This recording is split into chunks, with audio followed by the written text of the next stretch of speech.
आज हम पढ़ेंगे सार्कोमेयर के बारे में। तो सबसे पहले हम पढ़ेंगे एक मसल सेल। मसल सेल की जो प्लाज्मा मेम्ब्रेन होती है उसको हम कहते हैं सार्कोलेमा। ठीक है, तो plasma membrane of muscle cell क्या कहलाएगा? सार्कोलेमा। किसी भी मसल सेल के अंदर जो सिलेंड्रिकल स्ट्रक्चर्स पड़े होंगे उसको हम कह देंगे मायोफाइब्रिल। क्या? किसी भी मसल सेल के अंदर जो सिलेंड्रिकल स्ट्रक्चर्स पड़े होंगे उसे हम कह देंगे मायोफाइब्रिल। एक मसल सेल को हम मायोफाइबर भी कहते हैं। ठीक है, ध्यान रहे, मसल सेल के अंदर जो साइटोप्लाज्म पाया जाएगा उसको हम कह देंगे सार्कोप्लाज्म।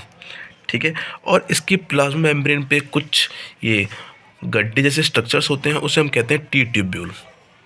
ठीक है, तो अब हम आते हैं एक मायोफाइब्रिल पे। ध्यान रखना, किसी भी मायोफाइब्रिल के अंदर जो बॉक्स लाइक स्ट्रक्चर्स होंगे उस एक सिंगल बॉक्स को हम कह देंगे सार्कोमेयर। ठीक है, और सारे मायोफाइब्रिल के पास दो टाइप के फिलामेंट्स पाए जाते हैं। एक होता है thick filament and another one is thick filament. ठीक है, तो थिन फिलामेंट को हम कहते हैं एक्टिन फिलामेंट। क्या बोलते हैं? एक्टिन। और थिक फिलामेंट को हम कहते हैं मायोसिन। तो याद करने का तरीका क्या है?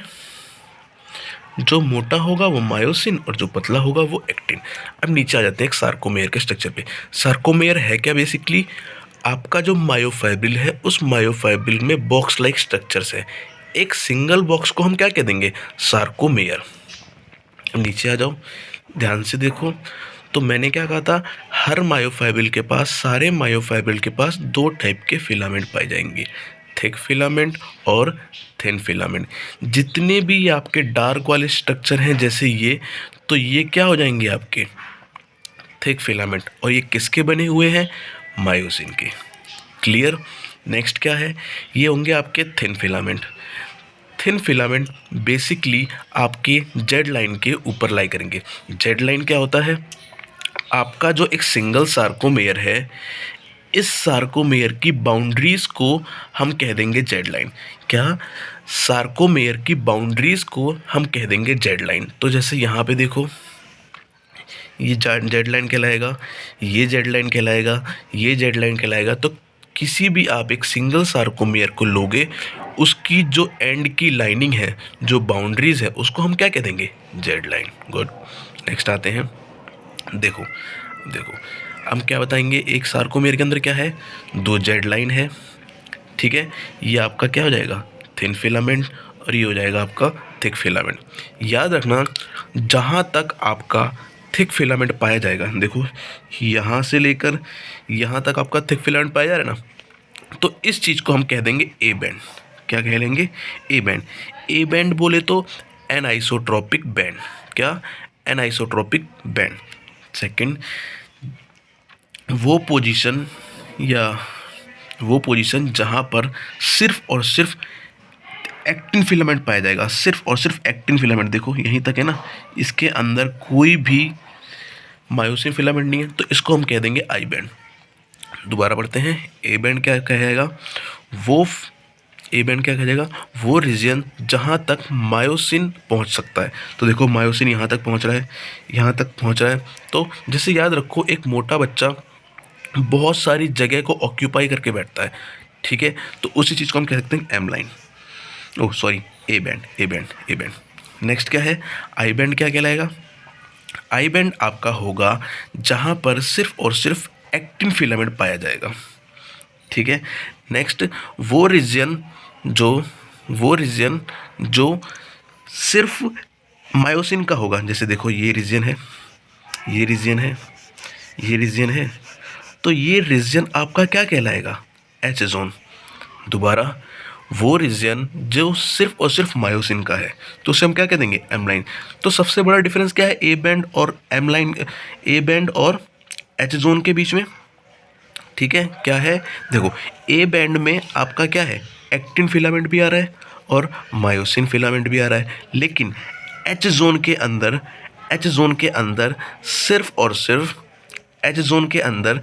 और सिर्फ मायोसिन फिलामेंट। कहने का मतलब ये है, वो प्रॉपर्टी जो सिर्फ और सिर्फ मायोसिन फिलामेंट की है, वो प्रॉपर्टी जो सिर्फ और सिर्फ मायोसिन फिलामेंट की है उसको हम कह देंगे एच जोन।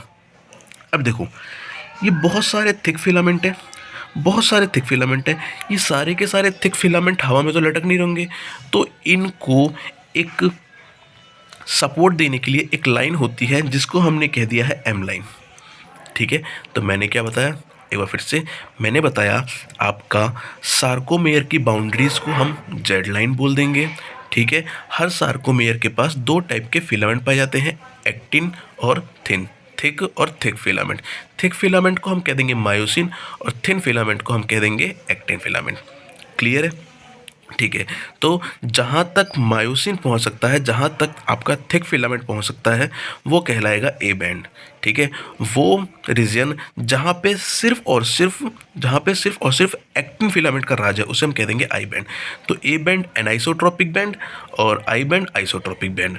ठीक है, एच जोन क्या होगा, वो रीजन जिसमें सिर्फ और सिर्फ, देखो मायोसिन क्या कर रहा है, मायोसिन तो अपनी हदें पार कर रहा है ना, वो एक्टिन की जगह में भी घुस रहा है, तो वो जगह जो सिर्फ और सिर्फ किसकी है, जो सिर्फ और सिर्फ मायोसिन की है, उसको मैं कह दूंगा एच जोन।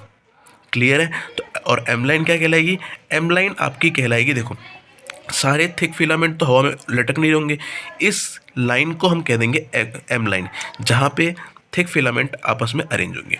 ठीक है, नेक्स्ट क्या है, देखो थिन फिलामेंट भी हवा में लटक रहे हैं, यहाँ पे जेड लाइन है, तो ये चीज़ कहला रही है। ठीक है, अब क्वेश्चन ये आता है एक सार्कोमेयर के अंदर क्या क्या आएगा। एक सार्कोमेयर के अंदर आपकी दो जेड लाइन आएंगी।